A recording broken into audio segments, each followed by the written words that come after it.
చాలండి. ఇక్కడ సందర్భము విన్నారు కదా.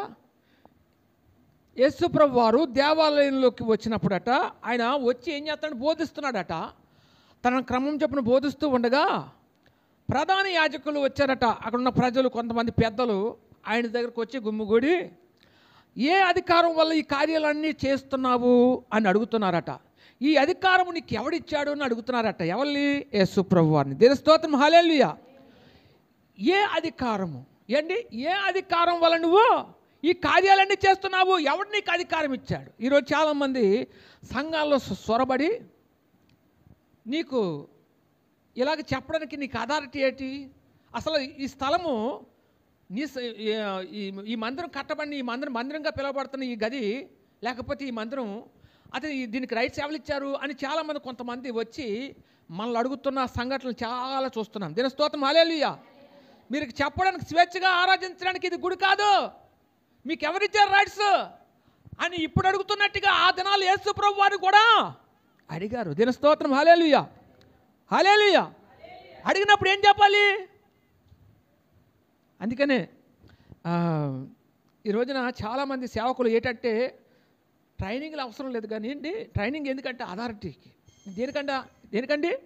అథారిటీకి. ఇదిగో నేను ట్రైనింగ్ అయ్యాను కాబట్టి పాస్టర్గా నేను ఇలా చెప్పడానికి, నేను ఎలిజిబిలిటీ అని చెప్పడానికి ఒక అథారిటీకి ట్రైనింగ్ అవుతున్నాడు తప్ప అసలు ట్రైనింగ్తో పని లేదు. మాకు నేను ట్రైనింగ్ అవుతున్నా. అయితే ఒక మాట, ఇంకొకటి వాళ్ళు వచ్చి అడుగుతారు, ఇగో ఈ స్థలంలో పెట్టుకోవడానికి స్థలం ఎవరిది, ఈ స్థలం ఎవరిదని అడుగుతారండి. దేవుని స్తోత్రం, హల్లెలూయా. ఈ స్థలము ఎవరిదని అడిగినప్పుడు మనం ఏం చెప్తాము? ఇది మాదేనంటే దానికి ప్రూఫ్ చేయమని అడుగుతారు.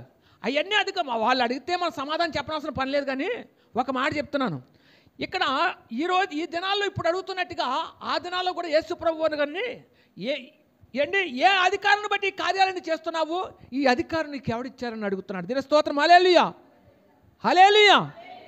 ఎందుకు అడిగారు వాళ్ళు?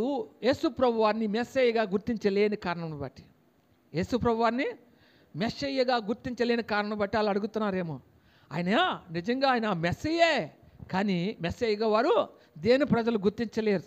ఆ దినాల్లో ఆయన చేస్తున్న ప్రతి కార్యంలో ఏ మనుషుడైనా అంతకుముందు కానీ అంత తర్వాత కానీ ఎవరైనా చేశారంటే చేయలేదు. మరి ఈయన చేస్తుంటే ఆ సంతోషించవలసింది పోయి నువ్వు ఏ అధికారాన్ని బట్టి కార్యాలు చేస్తున్నావని నిలదీస్తున్నారు చాలామంది. నేను అప్పుడు సేవకు రాలేదండి. సేవకు రాకముందే చాలా చోట్ల నన్ను వాడుకున్నాడు దేవుడు. వాడుకొని ఎక్కడ పడితే అక్కడ అసలు నాకు డబ్బులు వచ్చే పని పక్కన పెట్టేసేవాడిని. ఏంటి లబ్ధి చేకూర్చే పనులు చాలా ఉండేవి, కానీ దేవుని విషయంలో అది దేవుని పని అయితే ముందు అన్ని పనులు పక్కన పెట్టి ముందేంటి ఆ పని కోసం పరిగెట్టేవాడిని. వెళ్ళిన చోట అయ్యా ఈ వారం అంతా సరిగ్గా ప్రార్థన సరిగ్గా చేసుకోలేదు, నన్ను ఎలా వాడుకుంటావు అనుకునేవాడిని. అక్కడికి వెళ్ళేసరికి నేను నిలబడి ఎలా ప్రార్థన చేయబడికి అక్కడ అద్భుతం జరిగిపోయేదండి. అద్భుతం జరిగిపోయేది. ఎలా జరిగిపోయేదంటే ఏంటి, ఇప్పుడు సేవకు వచ్చిన తర్వాత చాలా తక్కువ, సేవకు రాకపోతే చాలా విస్తారంగా చేశారు. నన్ను చాలా దేవుడు వాడుకున్నాడండి. ఎలా వాడుకున్నాడంటే ఒకడికి ఒంటి మీద ఏమి లేదు, బట్టలు లేవు, ఒంటి మీద బట్టలు లేవు. ఆడు కంచి దుప్పల్లో ఏం చేస్తున్నాడు, వాడు దొడుతున్నాడు అన్నమాట. పెద్ద పెద్ద కేకలు వేస్తున్నాడు, భయంకరమైన కేకలు వేస్తున్నాడు అన్నమాట. అప్పటికి పిచ్చెక్కిపోయి ఎరెత్తిపోయి పాపం ఎలాగైపోయాడంటే వాడికి ఒంటి మీద స్పృహ లేదు, వాడి మీద వాడికే ఏం లేదు, స్పృహ లేదు. అలాగా కనీసం మనుషులు వీళ్ళు కానీ ఆ కంచి తుప్పల్లో దూరిపోయి ఏం చేశాడండి, పెద్ద పెద్ద కేకలు వేస్తున్నాడు అన్నమాట. పెద్ద పెద్ద కేకలు వేస్తుంటే నేను నేను పరామర్శించడానికి ఒక ఇంటికి వెళ్ళినప్పుడు, ఆ ఇంటిలోకి వెళ్ళినప్పుడు ఆ ఇంటి వాళ్ళు అంటున్నారు, ఏటి కేకలు ఎందుకు అతను ఎవరు కానీ వేస్తున్నారంటే అది పిచ్చోడు అయిపోయాడండి, మంచోడేనండి. కొన్ని రోజులు బట్టి మన 10 రోజులు బట్టి ఎలా పిచ్చోళ్ళగా అయిపోయాడు, పిచ్చోళ్ళగా కేకలు వేస్తున్నాడు, ఆడు ఎవడు పట్టించుకోవట్లేదు, మొన్న భారీ చనిపోయింది అని గురించి అతని గురించి చెప్తున్నారన్నమాట. ఆ పోనీ ఎవరైనా వెళ్ళి మనిషిని బయట తీయచ్చు కదంటే, తొప్పలంటే మనుషులు వెళ్ళడానికి వీలు కాదు, అది ఎలాగెళ్ళాడో తెలియదండి అన్నాడన్నమాట. అప్పుడు నేనే ఎందుకో మనసాక వెళ్ళి ప్రార్థన చేద్దామని చెప్పి ఆ వ్యక్తి దగ్గరికి వెళ్ళా. ఆ వ్యక్తి దగ్గరికి వెళ్తే ఆ వ్యక్తిలో ఆ రాత్రి ప్రార్థన చేశాను. ఆ రాత్రి ప్రార్థన చేసిన తర్వాత మళ్ళీ తెల్లవారుజామున వాళ్ళ అత్తగారు వచ్చి కబురు పెట్టారన్నమాట. రాత్రి ప్రార్థన చేసినప్పుడు బాగానే పడుకున్నాడండి, ఒకసారి మీరు వచ్చి ప్రార్థన చేయండి అంటే, ఆ వ్యక్తులు మరుసటి రోజుకి దగ్గర చాలా దెయ్యాలు అంటారు కదా, చాలా ఉన్నాయండి. చాలా ఉంటే ఒక్కొక్క దాన్ని బయటికి లాగి, ఒక్కొక్క దాని పేరు చెప్పి ఒక్కొక్క దాన్ని బయటికి లాగినప్పుడు ఒక్కొక్కటి బయటకు వచ్చేసరికి ఆ వ్యక్తి పిచ్చోడు కాస్త మనిషిగా మారిపోయాడు. దేవుని స్తోత్రం, హల్లెలూయా. పిచ్చోడు కాస్త ఏమైపోయాడు? మనిషిగా మారిపోయాడు. ఆడు మనిషిగా మారిపోయిన తర్వాత చెప్పా, రారా నాయన దేవుడి సన్నిధానంకి రా, ఎక్కడ అద్భుతాలు జరగవు నీ జీవితంలో, నీ బతుకు మార్చేది దేవుడు అని చెప్పా. ఒక ఆవిడకి పెళ్లి కూతురన్నమాట, చెప్పులు తీసుకెళ్ళి చెప్పులతో ఎవరో ఏదో పెట్టారట. ఆ మనిషి మారు పడిపోయి మనిషి చూడడానికి ఏమైపోయింది, అసలు ఒక పెళ్లి కళ కూడా లేదు. పెళ్ళి 3 రోజులు అవుతుంది కదా, పెళ్లి కూతురు లేదు. వాళ్ళ కళ్ళల్లో నీళ్ళు వచ్చేస్తుండే. ఆ మనిషికి నీళ్ళు వచ్చేస్తుంటే అప్పుడు నన్ను పిలిచారు, నాకు ఫోన్ చేస్తే నా పనులన్నీ వదిలేసుకొని అక్కడికి వెళ్ళాను. తర్వాత నువ్వు వెళ్ళేసరికి ఆ మనిషి అక్కడ ఉంది. నన్ను చూసేసరికి నోటి మాట నొక్కేస్తుంది. అప్పటికే నేను వెళ్ళి ప్రార్థన చేసి గట్టిగా గద్దించి ప్రార్థన చేశాను. ఆ యొక్క చీకట్స్ ఈవిల్ స్పిరిట్ ఏదైతే ఉందో ఆ వ్యక్తిని విడిచిపోయింది. ఆ వ్యక్తి నార్మల్గా అయిపోయింది. దేవుని స్తోత్రం, హల్లెలూయా. ఒక అద్భుతం, ఇంకో అద్భుతం మన ఇంటి దగ్గరే. నేను అప్పుడు ఇంకా స్టార్టింగ్ అన్నమాట, మంచి యవనొస్తుంది కదా, ఉధృతమైన ఆత్మాభిషేకం కావాలని దేవుణ్ణి అడిగినప్పుడు నేను ఉపవాసం ఉండి ఆ దేవుని శక్తిని పొందుకున్న తర్వాత మొట్టమొదటిగా చేసిన అద్భుత కార్యం ఏంటంటే, మా ఊళ్ళో ఒక వ్యక్తి, ఇక్కడ వాడు ఒక ఫ్యాంట్ ఒకటే ఉంది, ఆడు బురదలో ముఖం అంతా బురదలో పెట్టి పొరులుతున్నాడు. బురదలో పెట్టి పొరులుతుంటే ఏం జరుగుతుంది, బురదలో పెట్టి పొరులుతుంటే ఎవరు చాలామంది ఇక్కడ మాకు అన్నమ్మని ఒక ఎవరు ఉంది, అప్పటికి ఆమెకి నేను విశ్వాసం అన్నమాట. ఆమెతో మాకు సంబంధం, ఆమె వేరే చర్చ అన్నమాట. ఇప్పుడు నేను వాళ్ళకి సేవకుని. కానీ అయితే ఆమెను వెళ్ళి, అమ్మ దేవుడు నమ్ముకున్నా కదా, వెళ్ళి ప్రార్థన చేయొచ్చు కదంటే, ఆ మనిషి తలుకున్నాడు, దగ్గరికి వస్తే కొడేసేలాగా ఉన్నాడు, పక్కన రాలుకోపోతుంది అని భయపడిపోతుంది అన్నమాట. పాపం ఎవరైతే పొలుతున్నాడో ఆ వ్యక్తి ఎలా ఉండంటే, ఆ వ్యక్తి యొక్క పాపం భార్య కడుపుతో ఉంది, చాలా తలడిల్లిపోతూ ఏడుస్తూ ఉందన్నమాట. దేవుని స్తోత్రం, హల్లెలూయా. ఇంకా కాదు, ఇంకా ఎందుకు నేనే తెగించి యేసు నామంలో నేను రమ్మని ఆజ్ఞాపిస్తున్నానంటే, ఆ వ్యక్తి తిన్నంగా వచ్చిన కాలుమ పడిపోయాడండి. తిన్నంగా వచ్చి ఎక్కడ పడిపోయాడు, నా పాదాలమే పడిపోయాడు అన్నమాట.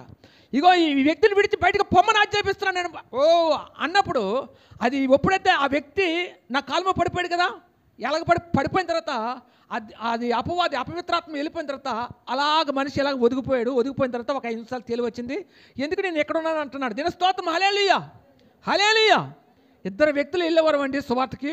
2 వ్యక్తులు ఎక్కడికి వెళ్ళేస్తారు, అద్భుతాలే ఏంటి. పిల్లలు లేని వారి విషయంలో ప్రార్థన చేస్తే అద్భుతం, వాళ్ళ జీవితంలో పిల్లలు పుట్టేవారు. అంతేకాదు నడువంగిపోయి 7 సంవత్సరాలు కనీసం నడువు ఇలాగ రాలేని స్థితిలో ఉన్న వ్యక్తిని కూడా దేవుడు అద్భుతం.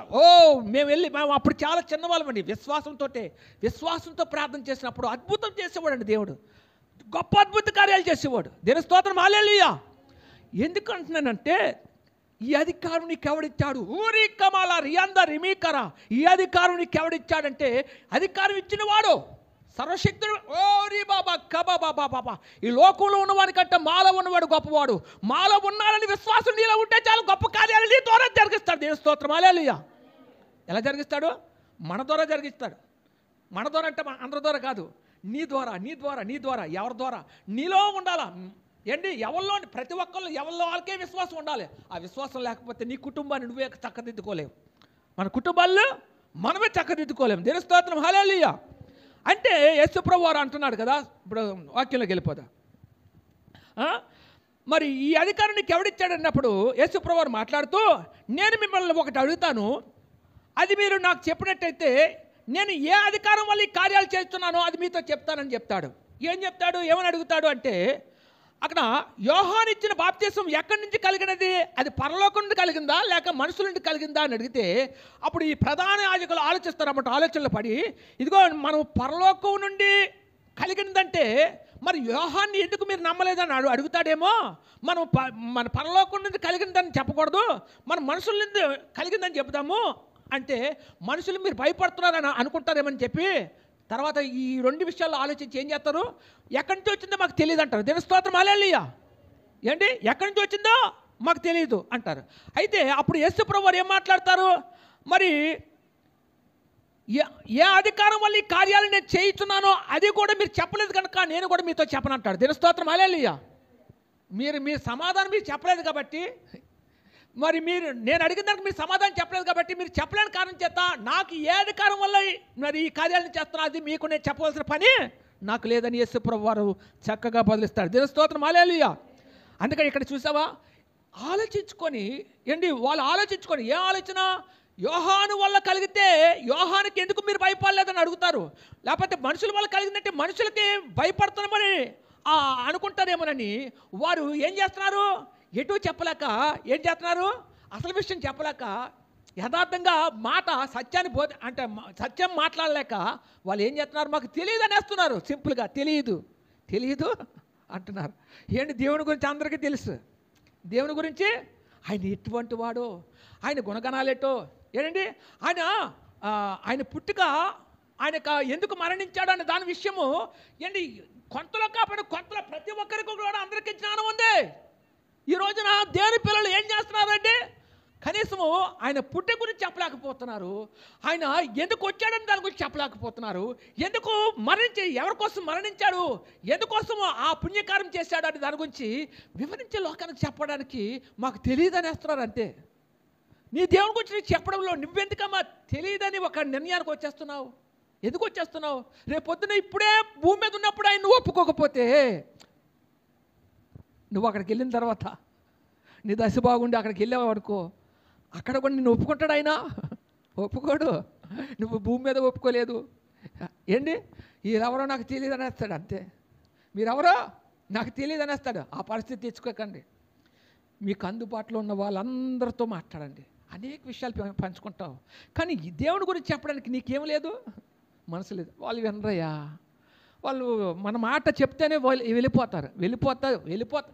అసలు వాళ్ళు వినకపోని వేయవలసిన విత్తనం వేసేయాలి మనం. అంతే. దేవుని స్తోత్రం. హల్లెలూయా. ఇక్కడ ఈ పరిచయంలో ప్రధాన యాజకులు ఏం లేదు, యథార్థత లేదు. ఏం లేదండి, యథార్థత లేదు. నిజం చెప్పే ధైర్యమో లేదు. దేవుని ప్రజల్లో ఈరోజు అలాగే ఉన్నారు.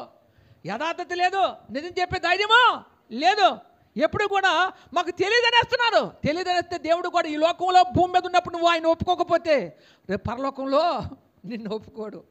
నువ్వు ఈమె నా కుమార్తె, నా నిమిత్తం ఎంతో శ్రమను వచ్చి అనేక నిందలు వచ్చింది, నా కోసం కష్టపడింది, ఈమె నిజముగా నా కుమార్తె అని సాక్ష్యం ఆయన నిర్ణయం గురించి చెప్పే రీతిగా నీవు భూమి మీద ఎంత నమ్మకంగా ఆయన కోసం పనిచేసేవాడిని దాని గురించి లెక్కలు వేసినప్పుడు నీ లెక్క తప్పిందనుకో, నువ్వు ఎక్కడికి పోతావు. అందుగురించి ఒక్కసారి చూసుకోండి. అందుకని అంటాడు కదా, ఏమంటాడు, కీర్తన 112వ దావీదు కీర్తన 2వ వచనం చూస్తే చదవదు కానీ, యథార్థవంతుల వంశపు వారు దీవించబడుతురు అంటాడు. యథార్థవంతుల వంశపు వారు దీవించబడుతురు. మరి ఈ రోజున యథార్థత ఉందా అంటే వీళ్ళు ఏం చేస్తున్నారు? ప్రధాన యాజకులు ఏం చేస్తున్నారు? వారి సమాధానం చెప్పలేక, తిరిగి బదులవ్వలేక మాకు తెలియదు అనేస్తున్నట్టుగా మనం కూడా సత్యం మనకు తెలుసు, మనం కూడా అనేక సందర్భాల్లో నాకు తెలియదు బాబు, మాకు తెలియదు బాబు అని అనేస్తున్నాం. చాలా సింపుల్గా అనేస్తున్నాం. ఎలాగంటే దేవుడు నీ యొక్క ప్రతి ప్రవర్తనని, నీ నోటి మాటను గమనించి ఒక్కరోజు దేవుడు లెక్క అడిగితే లెక్కలో నువ్వు తప్పిపోతే నీ లెక్క కూడా తప్పించేస్తాడు. దేవుని స్తోత్రం. హల్లెలూయా. యథార్థవంతుల వంశపు వారు దీవించబడుతురు అంటాడు. ఎలా దీవించబడతారు? నీలో సత్యం ఉందా? మరి దేవుడి దగ్గర ఉండాలంటే ఒక అర్హత ఉండాలి కదా. ఏడిదా అర్హత అంటే నీలో యథార్థత. కీర్తనకారుడు అంటాడు 16వ అధ్యాయం 1వ వచనం చూస్తే చదవదు కానీ, యెహోవా నీ గుడారములో నివసింపదగిన వాడెవడు? నీ పరిశుద్ధ పర్వతం మీద నిలవదగిన వాడెవడు? నీతిని అనుసరించి హృదయపూర్వకంగా నిజం పలుకువాడే అంటాడు. అక్కడ అంటాడా? ఎందుకంటే నీతిని అనుసరించి హృదయపూర్వకంగా నిజం పలుకువాడే ఆయనతో ఉండడానికి అర్హుడట. మళ్ళీ యథార్థత ఉండదే. మాటకో అబద్ధం, పూటకో అబద్ధం ఆడితే మనల్ని అబద్ధ బతుకైపోతుంది. అబద్ధానికి జనకడెవడో? అపవాది కదా. ఆడా నీ తండ్రి ఎవరు? వాడిచ్చలు నెరవేర్చడానికి దేవుడు నిన్ను ఏర్పాటు చేసుకున్నాడా? వాడిచ్చలు నెరవేర్చడానికి దేవుడు నిన్ను ఏర్పాటు చేసుకోలేదు. తన చిత్తం నెరవేర్చడానికి భూమి మీద నిన్ను పంపిస్తే నీ ఇష్టానికి నువ్వు బ్రతుకుతూ నీకున్న నీ సొంత పనులు, సొంత వ్యాపకాలు, స్వకీయ మహిమ కొరకు పాకులాడుతూ ఈ లోకంలో ఉంటూ దేవుని కోసం ఏమి పని చేయకపోతే నీకు ఫలం ఎలాగొస్తుంది? ఫలం ఎలాగొస్తుందమ్మా? వస్తుందా? దేవుని స్తోత్రం. హల్లెలూయా, హల్లెలూయా. నీ గుడారములు అంటే దేవుని ఇంటిలో నివసించడానికి తగిన యోగ్యుడు అవ్వాలంటే యథార్థవంతుడట. ఏంటి? నీతిని అనుసరించు హృదయపూర్వకంగా నిజం పలుకువాడే అని చెప్తూనే యథార్థవంతుల వంశపు వారు దీవించబడుదురు అంటాడు దేవుడు. దీని స్తోత్రం. హల్లెలూయా. మరి నీలో, నీ వంశములో, మీ ఇంటి వారు అందరి గురించి పక్కన పెట్టండి, నీవు ఎలాగున్నావు దేవుని పట్ల? నువ్వు యథార్థవంతుడిగా నువ్వు ఉన్నావా? ఒక్కసారి జ్ఞాపకం చేసుకోండి. దీని స్తోత్రం. హల్లెలూయా, హల్లెలూయా. ప్రియమైన వాళ్ళారా, అందుకే అంటాడు కదా, అప్పుడు యేసుప్రభువు వారు మాట్లాడుతూ ఏ అధికారం వల్ల ఈ కార్యములను నేను చేయుచున్నది మీకు కూడా నేను చెప్పనని చెప్పి దాని కింద వచ్చిన 28వ వచనం చదవండి అయ్యా ఒకసారి. 28వ వచనం.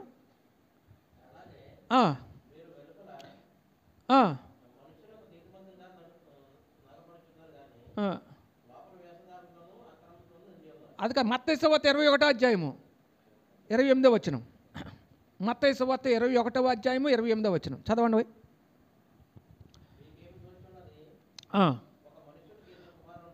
ఒక మనుషునికి 2 కుమారులు ఉండిరి. అతడు మొదటి వాని యొద్దకు వచ్చి, కుమారుడా, నేడు పోయి ద్రాక్ష తోటలో పని చేయమని చెప్పగా వాడు పోను అని ఉత్తరం ఇచ్చాను. కానీ పిమ్మట తన మనసు మార్చుకొని పోయిను. అతడు రెండో కుమారుడి దగ్గరకు వచ్చి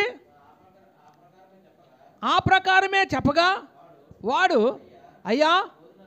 అయ్యా పోదునని చెప్పి పోలేదు. ఈ ఇద్దరులు ఎవడు తండ్రి ఇష్ట ప్రకారం చేసిన వాడు అడిగాను. దీని స్తోత్రం. హల్లెలూయా. ఒక తండ్రికి 2 కుమారులు ఉన్నారట. తండ్రి చెప్తున్నాడట, మొదటి వాడిని పిలిచి చెప్తున్నాడట, ఏమని? కుమారుడా, నేడు పోయి ద్రాక్ష తోటలో పని చేయమని చెప్పగా వాడు పోను అని ఉత్తరం ఇచ్చట. పిమ్మట తన మనసు మార్చుకొని ఏం చేశాడట? పోయాడట. దీని స్తోత్రం. హల్లెలూయా. ఇదే క్రమంలో రెండో వాడిని పిలిచి చెప్పాడట, ఇదిగో నా కుమారుడా, నువ్వు ద్రాక్ష తోటలోకి వెళ్ళి ఏంటి నేడు పోయి ద్రాక్ష తోటలోకి వెళ్ళి పని చేయమని చెప్పగా రెండో వాడితో చెప్తే నేను వెళ్తానని చెప్పి వెళ్ళలేదట. దీని స్తోత్రం. హల్లెలూయా. మరి ఈ ఇద్దరిలో ఎవరు తండ్రి చిత్తం జరిగించాడని ఆ యొక్క ప్రధాన యాజకులు అడుగుతాడన్నమాట. దీని స్తోత్రం. హల్లెలూయా. అప్పుడు అడిగినప్పుడు వాళ్ళు ఏమంటారు? మొదటి వాడే కదా అంటాడు. దీని స్తోత్రం. హల్లెలూయా. మొదటి వాడే కదా. ఈ మొదటి వాడు ఎవరు? ఈ రెండో వాడు ఎవరు? క్షుణ్ణంగా ఒకసారి పరిశీలన చేద్దాం. ఈ మొదటి వాడు, దీని స్తోత్రం. హల్లెలూయా. ఈ మొదటి వాడు గురించి మనం పరిశీలన చేసినట్టయితే అమ్మా లోకాసు వార్త 18వ అధ్యాయము 9వ వచనం చూస్తే తామే నీతిమంతులం అనుకొని చదవండి అక్కడ. 18వ అధ్యాయము 9వ వచనం. తామే నీతిమంతులమని తమను నమ్ముకొని ఇతరులను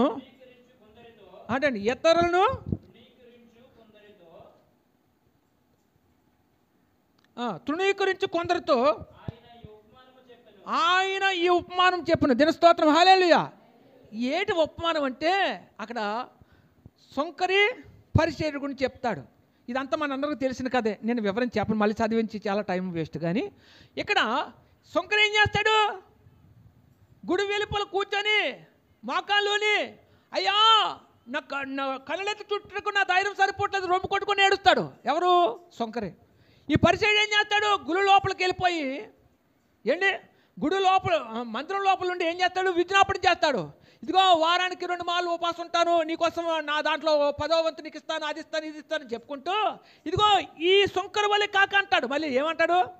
ఈ సొంకరి వల్లి కాక అంటే ఇదిగో నన్నే జ్ఞాపకం చేసుకోమని ప్రార్థన చేస్తే దేవుడు ఎవరు ప్రార్థన లక్ష్య పెట్టాడు? సొంకరి ప్రార్థన లక్ష్య పెట్టలేదమ్మా. మనం ఈ గుడిలో ఉన్నవాడు ఎవరు? పరిచయుడు ఎవరికి సాదృశ్యము? ఈరోజు మనం అందరం గుడిలో ఉన్నాం. దీని స్తోత్రం. హల్లెలూయా. మనం అందరం కూడా గుళ్ళో ఉన్నాం. ఈ పరిసెళ్ళాటలో మనం కూడా వారానికి ప్రతిరోజు క్రమం తప్పక వచ్చేస్తున్నాం. మాలో ఏ పాపం లేదు, దేవుడు పాపం ఉన్న మమ్మల్ని కడిగేస్తాడు, ఏంటంటే తెల్లగా మార్చేస్తాడు, మాలో దేవుడికి నేనేటో నా దేవుడు తెలుసు అనే ఆలోచన కలిగిన వారము. ఏంటి ఎక్కడున్నాం? గుళ్ళో ఉన్నాం. అంతేనమ్మా. ఇక్కడ ఏమంటున్నాడు? దీనికి ఈ ఉపమానం చెప్పే ముందు పైన ఏం చెప్పాడు? 9వ వచనం, తానే నీతిమంతులం అనుకొని తమను నమ్ముకొని ఇతరులు తునీకరించి వారు కొందరితో ఈ మాట చెప్తున్నాడు అన్నమాట. ఎవరు చెప్తున్నాడు? యేసు ప్రభువు వారు. తామే నీతిమంతులు అనుకున్నటువంటి, తమ్మును నమ్ముకున్నటువంటి, ఇతరులను తునీకరించినటువంటి స్వభావం కలిగినటువంటి వ్యక్తులతో దేవుడు మాట్లాడుతూ ఈ ఉపమానం చెప్తున్నాడు అన్నమాట. ఇదిగో నువ్వు ఎలాగుండాలి తెలుసా? నా మందిరంలోకి వచ్చి అవసరం లేదు. నువ్వు వెలుపులున్నా నేను నీ మొరాలకి ఇస్తాను, నన్ను స్మరించుకుని నీ మొరాలకి ఇస్తాను. కానీ నువ్వు ఎలాగుండాలి? విరిగి నలిగిన మనసు గలవాడై నీ యొక్క పాపం విషయంలో నిత్యము దుఃఖపడుతూ, నా దేవుడు ఎలా కృతజ్ఞత లేనివాడిగా, నా దేవుడికి దూరం అయిపోతూ, నా పరిస్థితితో నేను కోల్పోతున్నానని భావం నీలో ఆ విషయం తలంచుకున్నప్పుడు నువ్వు తలడిల్లిపోతావే. ఆ వ్యక్తి కొరకు నేను ఏం చేస్తాను? ఆ వ్యక్తిని నేను లక్ష్య పెడతాను అంటున్నాడు దేవుడు. ఏంటి ఇంకో మాట ఏంటండి? ఎవడు దీనుడైనా మాట విని వణుకుచుండునో వాడిని నేను దృష్టించుచున్నాను అంటాడు. ఎవడు దీనుడు? నీలో దీనత్వం కనబడుతుందా? భక్తి గలవాడిని అనుకొని చెప్పుకొనొచ్చు మందిరాల్లో ఏంటి ఉంటుండు. నీలో ఆ భక్తి విధేయత ఏంటి, భయము వణుకు నీలో కనబడకపోతే మరి మనం దేవుని దృష్టిలో నీతిమంతులుగా ఉండగలమా? ఉండకపోతే దేవుని యొక్క కంటి దృష్టి మన మీద నిలిచి ఉంటుందా? ఉండదు. మరి నిశ్చయముగా ఉండాలంటే ముందు ఏం చేయాలి? నీలా వణుకు భయము, అయ్యో నేను ఎలాగున్నాను అనే దాని గురించి ఎప్పటికప్పుడు నువ్వు పరిశీలన చేసుకొని నువ్వు ప్రభుకి అప్పగించుకోవాలా. అయ్యా నేను సరిగా లేనని నాకు తెలుసు ప్రభు, నీవే నన్ను ఒక్కడిని నన్ను జ్ఞాపకం చేసుకో. నీ స్థితిని ఎప్పటికప్పుడు ప్రభు ముందు ఒప్పుకోవాలట అంటాడు కదా. ఏనాటికి కీడానాడుది అంటాడు. ఎప్పటికప్పుడు మనం ఏం చేసుకోవాలి? ఒప్పుకోవాలి. ఒప్పుకోవడం అంటే కడుక్కోకపోతే ఏమైపోతాం? మస్ట్ పెరిగిపోతుంది. ఒక పూట స్నానం చేయకపోతే మనకి ఏమైపోతాం? మస్ట్ పెరిగిపోయి చాలా ఇబ్బందికరంగా అయిపోతాం. స్నానం చేసేదాకా కుదురుంటుందా అయ్యగారు? ఉండదు. దినస్తోత్రం హల్లెలూయా, దినస్తోత్రం హల్లెలూయా. అందుగురించి ఇక్కడ మీకు అర్థమైంది. ఇప్పుడు ఇంకొక మాట కూడా చెప్తానండి. లోకాసువార్త 7వ అధ్యాయము, లోకాసువార్త 7వ అధ్యాయం తీయండి, 36వ వచనం. 7వ అధ్యాయం లోకాసువార్త 7వ అధ్యాయం 36వ వచనం చదవండి బాబు.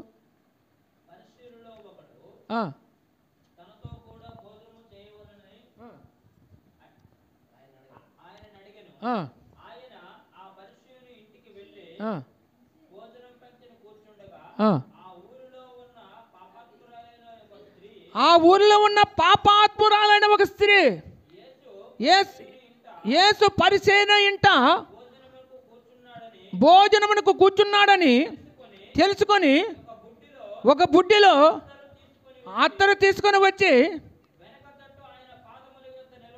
వెనక తట్టు ఆయన పాదముల యొద్ద నిలబడి ఏడ్చుచు కన్నీళ్లతో ఆయన పాదములను తడిపి తన తల వెంట్రుకలతో తుడిచి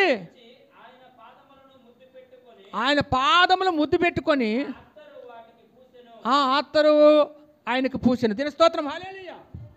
ప్రియమైన వారలారా, ఇక్కడ ఏంటంటే ఒక పరిచయుడంట యేసు ప్రభు వారిని భోజనం గ్రామాన్ని పిలుస్తాడట. ఇంటికి పిలిచిన ఆ పరిచయుడు అంటే యేసు ప్రభు వారు ఉన్నప్పుడట, యేసు ప్రభు వారు ఆ పరిచయుడు ఇంటిలో ఉన్నాడనే విషయం తెలుసుకొని ఒక పాపాత్మురాలైన స్త్రీ ఆ ఇంటిలోనికి వస్తుందట. ఇంటిలోకి వచ్చి యేసు ప్రభు వారి ఎదుటికి రాలేక సిగ్గుపడుతూ ఆయన వెనక తట్టు కూర్చున్నప్పుడు ఆయన పాదాల దగ్గరికి వెళ్ళిపోయి కన్నీళ్లతో తన పాదాలు తడిపి, యేసు ప్రభు యొక్క పాదాలు తడిపి తల వెంట్రుకలతో తుడిచి ఏం చేస్తుందట? అత్తరు పూసి ఆ పాదాలు ముద్దు పెట్టుకుంటుందట.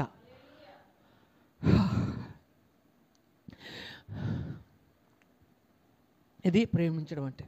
అయితే ఈ పరిస్థితి అంతా గమనించినటువంటి ఆ పరిచారకుడు అనుకుంటాడు, ఆమె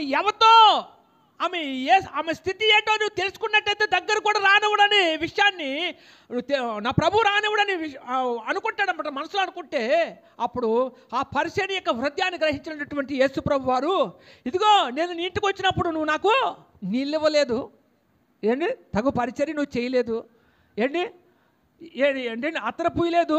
ఏంటి ఆమె వచ్చిన దగ్గర నుంచి నన్ను పట్టుకొని విడిచిపెట్టలేదు. ఏంటి అంతేకాదు నాకు చేయవలసిన పరిచర్య అంతా చేసింది. ఆమె విస్తారంగా నన్ను ప్రేమించింది కాబట్టి ఆమె యొక్క విస్తార పాపములు క్షమించబడినవి అని చెప్తాడు. దేవుని స్తోత్రం హల్లెలూయా. ఆమె ఏం చేసింది? హరమరక లేకుండా, దేవుని ఎదుట రాలేక, తన ముఖం చూపించుకోలేక వెనక పార్శాన్ని కూర్చుని ఏంటి కన్నీళ్ళ చేత తన యేసయ్య పాదాలు కడిగి ఏంటి ఆ తల వెంట్రుకలతో తుడిచి ఏం చేసింది? అత్తర పోసి ఆయన పాదాలు ముద్దు పెట్టుకుంది. ఇది కదా ప్రేమ?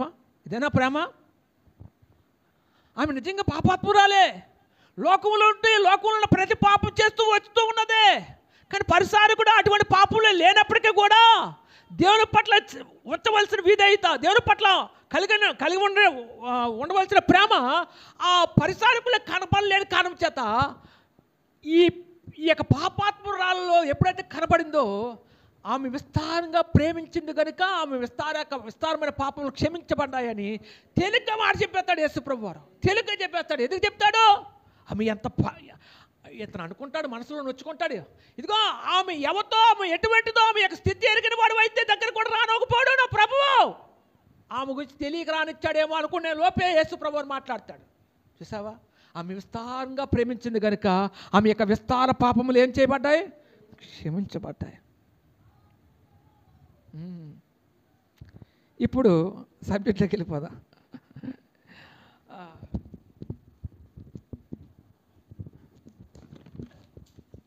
అయ్యారు మత్తయి సువార్త 21:21